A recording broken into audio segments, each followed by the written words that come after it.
तो मानक क्या है? भारतीय जनता पार्टी का सबसे बड़ा मानक है रायशुमारी तो चलती है सबकी, लेकिन मानक ये होता है कि पहले बूथों का गठन होता है, फिर बूथ अध्यक्ष मंडल अध्यक्ष का गठन करता है, फिर मंडल अध्यक्ष जिला अध्यक्ष का गठन करता है। ये चुनाव की प्रक्रिया है। मेरे ऊपर एक छोटा आरोप और लगा कि आपने बूथों को बदल दिया, बूथ अध्यक्षों को, लेकिन जब बूथों का चुनाव में जैसे जिला अध्यक्ष यहाँ पे चुनाव में अपने आप को कार्य, मेरा कोई मतलब नहीं है इस चुनाव से, वैसे मंडल अध्यक्ष की उसमें क्या प्रक्रिया है? दस्तखत तो वहाँ के मंडल चुनाव अधिकारी और सेक्रेटरी के चुनाव के अधिकारी की यहाँ काफी पड़ी हुई है, उसकी भी जांच करा ली जाए कि वो बूथ अध्यक्ष सही है कि गलत है। मैं ये चाहता हूँ निष्पक्ष। जहांगीरगंज में 58 साल का व्यक्ति मंडल अध्यक्ष बनने में कामयाब रहा। इसका मतलब क्या है? सपा बसपा के लोगों का इसमें एंट्री होना, भाजपा को कमजोर करना।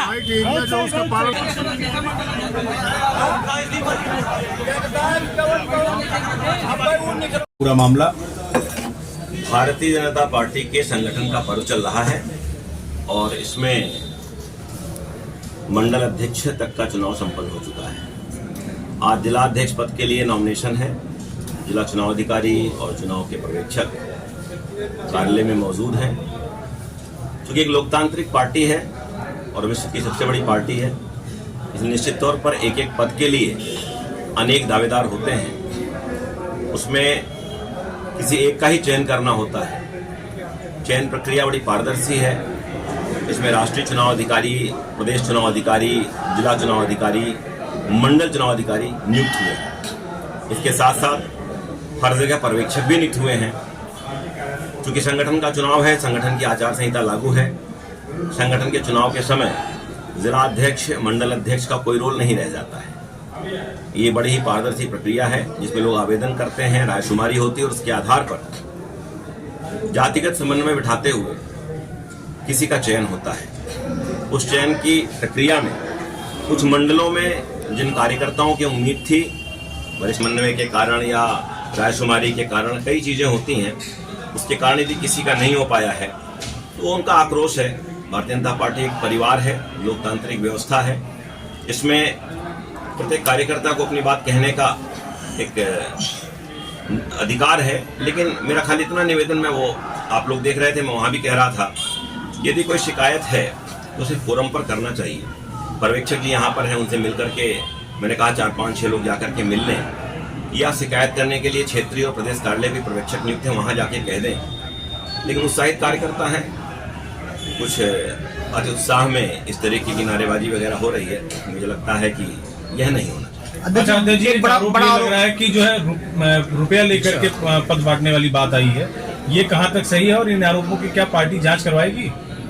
देखिए, मैं पहले भी कह चुका हूं कि भारतीय जनता पार्टी बहुत ही पारदर्शी तरीके से काम करती है और जो मंडल अध्यक्ष बनाए गए हैं, यदि आप उन मंडल अध्यक्षों के बारे में जाकर के पता करेंगे तो बहुत ही सामान्य परिवार के लोग हैं और इतने जितने पैसे का आरोप लोग लगा रहे हैं, उनके लिए लिमिट से बाहर की चीज़ है। जिस तरीके की बेबुनियादी आरोप लगा रहे हैं, कुछ भी कह देना ये उनका अधिकार है, कहें, लेकिन ऐसी कोई सत्यता नहीं है। किसी जांच की आवश्यकता नज़र नहीं आती है, क्योंकि कोई भी कुछ भी कहे और जांच होता रहे तो खाली यही होता रहेगा। जब इंसान गुस्से में होता है तो कुछ ना कुछ बोलता है और बाद में जब गुस्सा शांत होता है तो अपनी बातों पर वो क्षोभ भी व्यक्त करता है। ऐसा कुछ भी नहीं है। आरडी देवेंद्र जी 5वें जिले में चुनाव करा रहे हैं। पार्टी के बहुत ही वरिष्ठ पदाधिकारी हैं, क्षेत्र के पदाधिकारी रहे, प्रदेश के पदाधिकारी रहे। इसके अलावा 2 बार विधानसभा का चुनाव लड़े हैं। पूरी निष्पक्षता, पारदर्शी, जितनी निष्पक्षता और पारदर्शिता से अम्बेडकर नगर जनपद में चुनाव हुआ है, एक एक कार्यकर्ता का मत लिया गया है।